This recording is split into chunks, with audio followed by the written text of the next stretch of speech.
Kelompok kami ingin menjelaskan materi yang ada di bab 5 di buku paket. Yuk simak videonya. Saya Farita Anggraini dan teman-teman saya Afif Rizky Eka Saputra, Arlin Nurfatma, Maulidah Rahayu, Nuryani, Sri Nurromaniah, dan Syifa Nurvita. Di sini kami akan membahas tentang pengertian perubahan iklim, pemanasan global, El Nino dan La Nina, contoh gambar El Nino dan La Nina, dampak perubahan iklim, BMKG dan LAPAN. Silakan menyaksikan. Kehidupan iklim global terhadap kehidupan. Perubahan iklim adalah kondisi terjadinya perubahan pola dan fenomena unsur iklim dalam periode jangka panjang. Jika perubahan iklim ini mencakup wilayah global disebut perubahan iklim global. Fenomena ini terjadi karena faktor alami seperti pengaruh posisi matahari dari bumi. Ketika matahari mendekat, radiasi sinar matahari yang diterima bumi semakin banyak. Oleh sebab itu, suhu udara semakin tinggi sehingga udara terasa lebih panas. Pemanasan global. Pemanasan global terjadi akibat efek rumah kaca yang berlebihan. Efek rumah kaca adalah proses atmosfer bumi merangkap energi panas di permukaan bumi. Energi panas yang terserap oleh permukaan bumi seharusnya dipantulkan kembali, namun karena adanya gas-gas di atmosfer, hampir 90% energi panas tersebut dipantulkan kembali ke permukaan bumi dalam bentuk gelombang panjang. Akibatnya, yang terjadi peningkatan suhu udara di muka bumi. Gas di atmosfer yang berkontribusi terhadap efek rumah kaca antara lain H2O, air, karbon dioksida, CO2, gas metana, CH4, ozon, O3, dan klorofluora karbon CFC.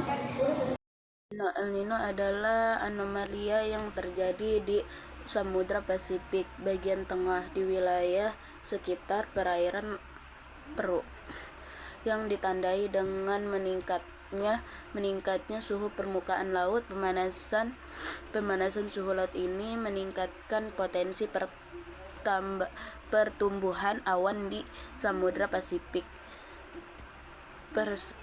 Tengah dan mengurangi curah hujan di wilayah Indonesia. Oleh sebab itu Indonesia mengalami musim kemarau yang sangat panjang. Akibatnya memicu terjadinya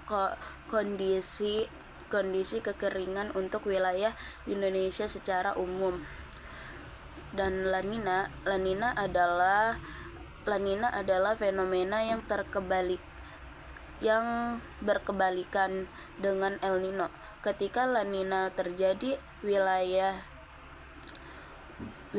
Samudra Pasifik menghakimi penurunan suhu permukaan laut di bawah suhu normalnya. Penurunan suhu muka laut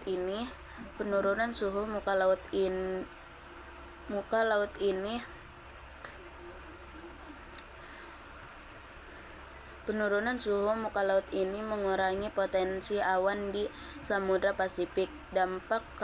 Dampaknya terhadap wilayah Indonesia adalah meningkatkan curah hujan yang dapat menyebabkan banjir. Dan ini adalah gambar dari contoh dari El Nino dan La Nina. Yang ketiga ada dampak perubahan iklim terhadap kehidupan. Yang pertama, permukaan air laut meningkat, yaitu mencairnya lapisan es di kutub utara dan kutub selatan mengakibatkan naiknya permukaan air laut. Dampaknya pulau-pulau kecil akan tenggelam. Kehidupan masyarakat di pesisir terancam dan banjir rob melanda permukiman penduduk akibat air pasang yang tinggi. Air pasang dan hujan yang tidak menentu menyebabkan tingginya frekuensi fenomena banjir. Yang kedua, ada terjadinya bencana alam ekstrim, yaitu perubahan iklim yang terjadi juga dapat memicu terjadinya bencana alam ekstrim, seperti banjir, badai topan, angin puting beliung, dan kekeringan. Hal ini memberikan dampak buruk bagi kehidupan. Yang ketiga, ada berkurangnya sumber air minum di pesisir pantai, yaitu naiknya permukaan air laut akibat mencairnya es di kutub, menyebabkan batas antara air tanah dan air laut semakin jauh ke daratan sehingga dapat mencemari sumber air minum. Yang keempat ada kebakaran hutan, yaitu peningkatan suhu di bumi yang terus-menerus mengakibatkan tanaman menjadi sangat kering. Fenomena ini memicu terjadinya kebakaran hutan. Yang kelima ada perubahan unsur-unsur cuaca dan iklim, yaitu perubahan pada unsur-unsur cuaca dan iklim dapat menyebabkan pergeseran musim. Fenomena ini juga berdampak pada para petani yang sangat bergantung pada musim untuk melakukan pertanian. Perubahan arus laut terjadi karena perubahan udara, suhu, serta kecepatan dan arah angin. Hal ini berpengaruh terhadap migrasi ikan berdampak pada hasil penangkapan nelayan. Yang keenam, ada terganggunya keseimbangan ekosistem, yaitu akibatnya pertumbuhan tanaman menjadi terhambat sehingga menghambat produktivitasnya. Hal ini berpengaruh terhadap kehidupan hewan. Akhirnya terjadi kepunahan terhadap beberapa jenis hewan dan tumbuhan.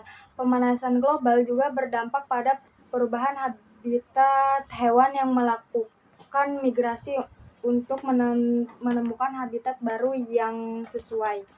Jadi itu ya dampak perubahan iklim terhadap kehidupan. Terima kasih.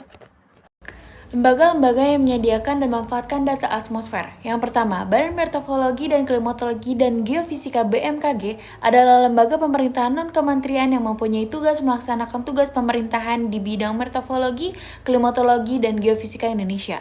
Contohnya, melaksanakan pengamatan, pengelolaan data, perkiraan, riset, kerjasama kalibrasi, dan pelayanan meteorologi, klimatologi, kualitas udara, dan geofisika.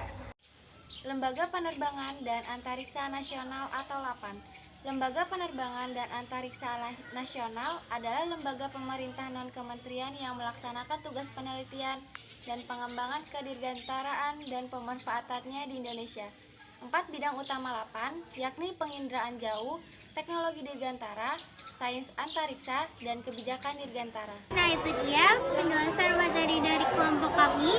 Kurang lebihnya mohon maaf. Wassalamualaikum warahmatullahi wabarakatuh.